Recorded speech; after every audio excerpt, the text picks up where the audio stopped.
Okay, Rick, this is your April, 12th, 2019 lesson.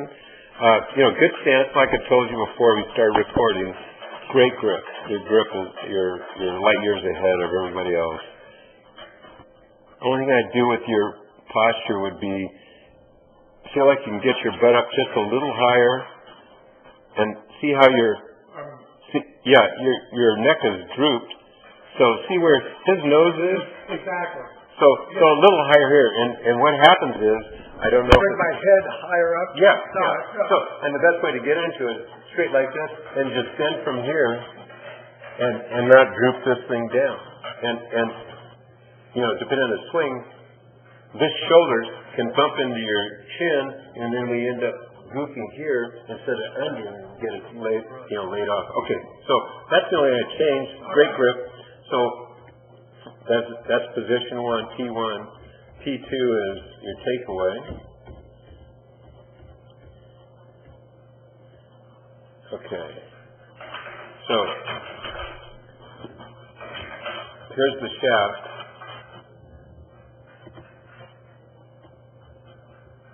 It's here. Now, the plane is important because the shaft has to stay on the plane. The more it stays on plane, the more consistent your swing will be. If it gets off plane, that's one unneeded movement. You had to get a compensating movement, put it back on plane, because to hit the ball, we got to end up back on plane. Right, correct. Okay, so the first takeaway,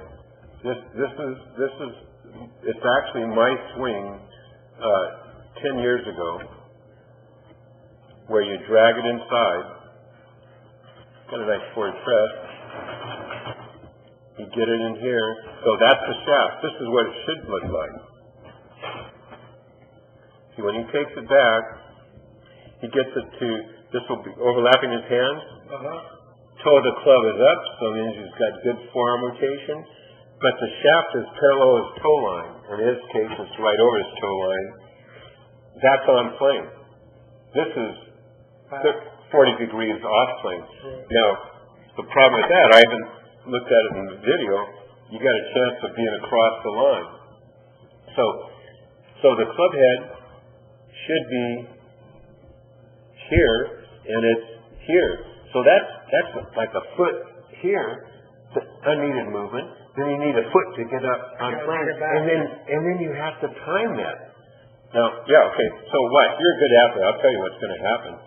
Bingo, you got it right on plane. Here's the shaft. See that? You're right on plane. That's perfect. But you had to work this hard to do it. Bear with me. So it's now on plane.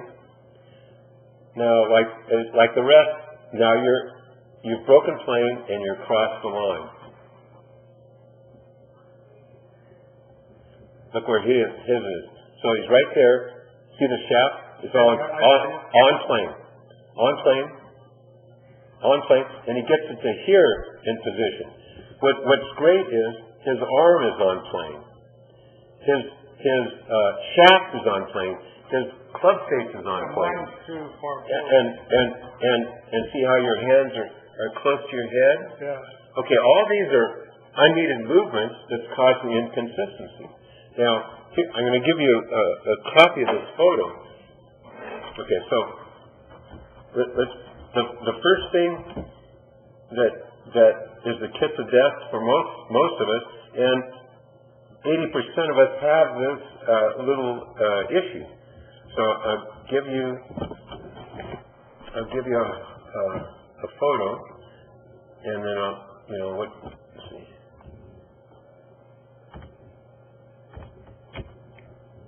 Take away. Okay, so you'll get that, and we'll get you posing in front of a mirror and just look more like Adam Scott than you, and that's how you fix the swing. So then the next one we want to look at is this top position. This is really the thing that's providing inconsistency. And by the way, if you look, that's my swing 10 years ago. So don't think you're special. A lot of us have the same problem. See the one on the right? See I'm across the line? Elbow flying. Okay, so see you're off plane here, Rick? You're off plane, that's on plane, and the reason is you've got this flying elbow. See, that's 45 degrees. His is 12 degrees. If you take that elbow down, you're talking about this. yes, here, that angle. I see, Yeah, that angle, if you get the elbow under supporting, then it's all in plane. So once it's on plane, he just drops it here and fires. Look what happens when you're across the line. And I can relate to this problem. Okay. So when you come down, where's the shaft? Down there. And it should be at the ball. See, now, here, and you know, you're talking today, what's causing left. Okay, now, and I know this moves exactly. So we're here, coming down steep. If you don't do anything to compensate, you'll hit it left or hit it fast. You're hitting fat in here, but you're hitting fat. Now, you're a good athlete. Now, you're going, I'm going to stick a fork in the ground and put behind the ball, so I want to shallow it out. Now, if you shallow it out too much, then you go right. So this is a two-way miss. If you don't shallow out, here. And by the way, if you come in steep and you have a world-class hip rotation, it's going to go left and more left. That's the depth of it. Exactly. Okay. Now, so what we do is we develop this thing called a lift and flip, where our belly goes here and we flip at it. Watch. That's coming away from the back wall. So you're coming down steep.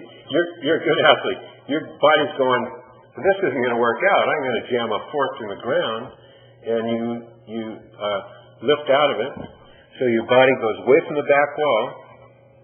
Oh, I see my butt where my butt started down. Exactly. Yeah. Bingo. Okay. Yeah. So now look at impact. He's got a cheek on the back wall the entire time because he's coming in shallow.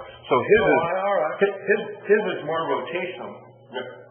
His is dropped in here and he rotates. We're coming here and we got to lift and flip. Our belt goes to the belly of the ball. So when you come in, you have that nice spine angle. Look, it's gone, and your head has to come back, because if you keep your head here and your belly goes to the ball, you're going to fall. So it looks like this. You lose the spine angle, your hip's in the way, and you'll end up with a little chicken wing. Not bad, but see, and this is nirvana. You're not there yet, because this is a symptom. At impact, what we want to see is the double cheek thing. See, you got one cheek, two cheeks. Right. When we come in steep and our belly goes to the ball, we can't rotate out. No. So it's a linear lift and flip. So I'll give you a picture of this, but we're not even close. Some people might try to fix this, but this is a symptom, not the cause. The cause is steepness, and the cause of steepness is dragging it inside the start. We'll show you.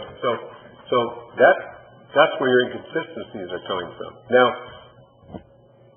it's kind of a smorgasbord. We looked at 3 things that we want to change, but there's probably 7 things you do really well.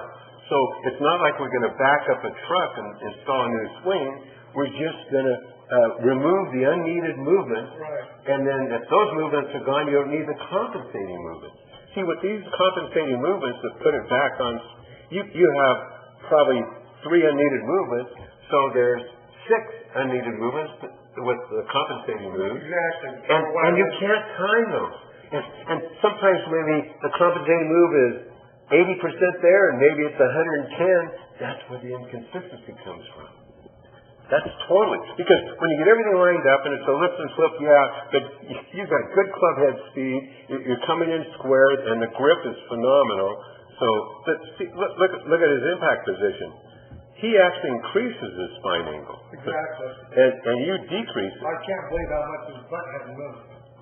Well, Amazing. off the wall. But see, if you come in shallow, then I drop it here, and then it's just a simple rotate. And here, if you do a simple rotate, look, it's going to go. Well, what you're telling me, I'm too flat. No, too flat on the takeaway. Now let's look from the other angle while I'm still recording, and there'll be no surprises, but let's just look.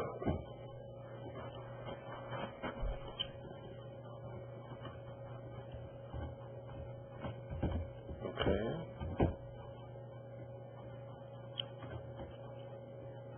Okay, so that's the top division. That's pretty good. I like the shoulder rotation. The right shoulder is semi-disappearing. With your strength, that's as far as you really need to go. That's an okay backswing. This is nice. You're kind of tipped over like that front shoulder. You're like this, and what you want is that front shoulder over this foot like this. All right. So you're kind of like this, and you have to reverse out of it. The back leg's stiff? Can't tell. Okay, let's see how you move off the mark. Again, this is way downstream. You're not going to try to fix this early on. We're going to fix the first thing that goes wrong first, and then worry about once we get the first 3 steps, then the follow-through will fall into place. There's so many good parts of your swing, but you're having to work so hard to get there. Okay, so let me draw some lines.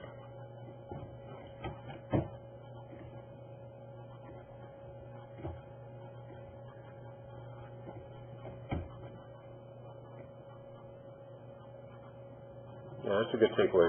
To see how fast that's really good. See that move there? So you got nice movement, push off there that most people don't have, but then your left hip's in the way instead of rotating through. That's a great release of the right side. Really good.